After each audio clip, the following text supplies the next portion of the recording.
UP के मुख्यमंत्री योगी आदित्यनाथ ने जनता से जो वादे किए उनको डंके की चोट पर पूरा किया है और जो बाकी है उनको पूरा कर रहे हैं। देखिए रिपोर्ट।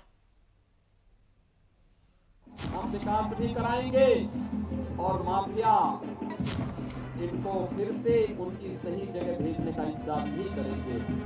हमने तो पहले ही दिन कहा था, हम लोगों ने कहा था कि अपराध और अपराधियों के प्रति जीरो टॉलरेंस की नीति के तहत सरकार कार्य करेगी और इसके लिए सरकार ने आवश्यकता पड़ी तो बुलडोजर चलाने में भी कोई गुरेज नहीं बरती। कोई उसमें केवल बोलते नहीं, करते भी। जीवन में व्यक्ति के पास कितना भी धन संपदा आ जाए, कितना भी उसके पास वैभव आ जाए, लेकिन अगर उसका स्वयं का स्वास्थ्य उत्तम नहीं है, उसके लिए इन सब का कोई मूल्य नहीं होता। सीएम योगी की शुरू से ही धारणा रही कि बेहतर कनेक्टिविटी के जरिए राज्य का विकास होगा। सड़क विकास लाती है, इस ध्येय को लेकर योगी सरकार चली। योगी आदित्यनाथ ने कहा था कि प्रदेश में जल्द ही 19 एक्सप्रेसवे हो जाएंगे। यूपी जल्द ही देश का सबसे ज्यादा एक्सप्रेसवे वाला राज्य हो जाएगा। यूपी में सड़कों का जाल बिछेगा।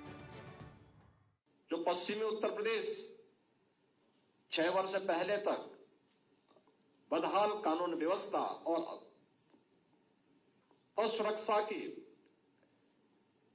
एक खतरनाक मोड़ पर खड़ा था, आज वहां पर आप परिवर्तन देख सकते हैं।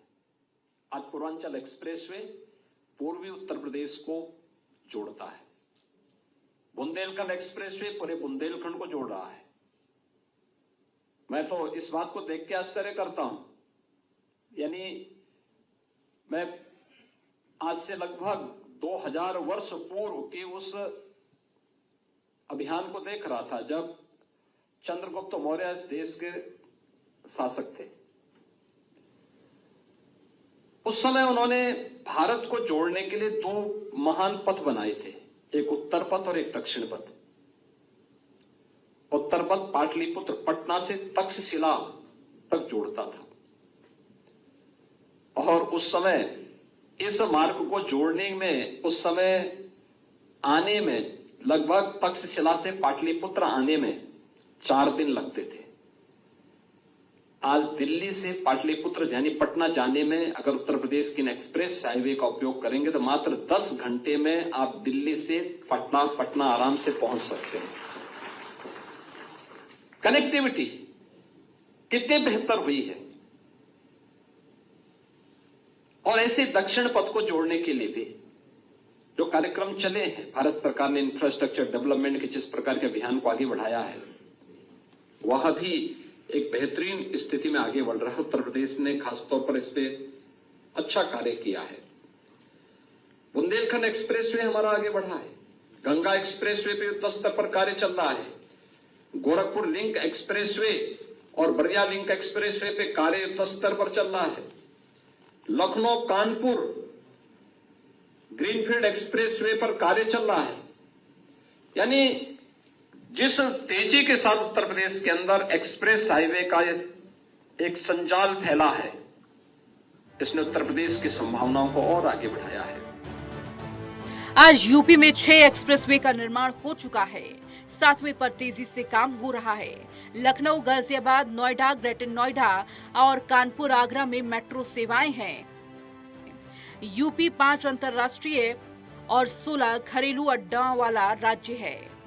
मेरठ से नई दिल्ली तक देश की प्रथम रैपिड रेल सेवा के प्रथम फेज का उद्घाटन हो चुका है। सीएम योगी युवाओं को रोजगार देने के लिए कई कदम उठाए। उन्होंने इस बात पर जोर दिया था कि उनकी सरकार रोजगार के लिए प्रयासरत है। अब इसका असर दिख रहा है। राज्य में 6 लाख से अधिक युवाओं को रोजगार दिया गया। लगभग 4 लाख से अधिक युवाओं को संविदा के आधार पर रोजगार मिला है। 10 लाख सहायता समूहों के माध्यम से 1 करोड़ महिलाओं को रोजगार मिला है। मनरेगा के तहत लगभग 5 करोड़ श्रमिकों को काम मिल रहा है। सीएम योगी ने कहा कि राज्य में बीजेपी की सरकार किसानों के हित के बारे में सोच रही है। उन्होंने राज्य में किसानों को अधिक गन्ना मूल्य का भुगतान दिलाने का वादा दिया था। उन्होंने वादा किया था कि केंद्र और राज्य सरकार की विभिन्न योजनाओं के माध्यम से किसानों के जीवन को बेहतर किया जाएगा। किसी किसान को कोई संकट या परेशानी न हो, यह प्रदेश सरकार की प्राथमिकता में है। हम लोगों ने लोक कल्याण संकल्प पत्र में 2023-24 में कृषि के निजी नलकूप में उपभोक्ताओं को विद्युत बिल में 50% की छूट दी और इस बजट में फेज वाइज बढ़ाने के लिए 1500 करोड़ रुपए का प्रस्ताव दिया गया है कि हम उसको 100% तक पहुंचा सकें। वहां तक कार्रवाई हो रही है। पीएम कुसुम योजना 30,000 सोलर पंपों की स्थापना की कार्रवाई और सिंचाई की जो परियोजनाएं लंबित हैं जिन्हें हम लेने जा रहे हैं, शहजाद बांध स्प्रिंकलर सिंचाई परियोजना, मध्य गंगा परियोजना, कचनौदा बांध, लखेरी बांध, इन सब पर हमारा वर्तमान में कार्य चल रहा है और इनको भी हम आगे बढ़ाने का कार्य कर रहे हैं। उत्तर प्रदेश में खाद्य प्रसंस्करण नीति के लिए भी धनराशि की व्यवस्था की गई है और अपने अन्नदाता किसानों को दलहन तिलहन के मिनी किट उपलब्ध कराने के लिए भी, बीज आदि के मिनी किट उपलब्ध कराने की भी धनराशि की व्यवस्था इस बजट में की गई है।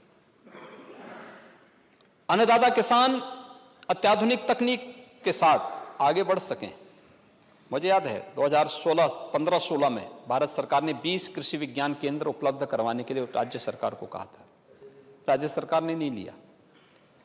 17 में आने के बाद हमारे कृषि मंत्री जी ने प्रस्ताव अपना भेजा और हमें मिले। आज प्रदेश के अंदर हर जनपद में एक कृषि विज्ञान केंद्र है और कृषि विज्ञान केंद्र, कृषि विश्वविद्यालय आपस में एक बेहतर कोलैबोरेशन के माध्यम से कार्य कर रहे हैं।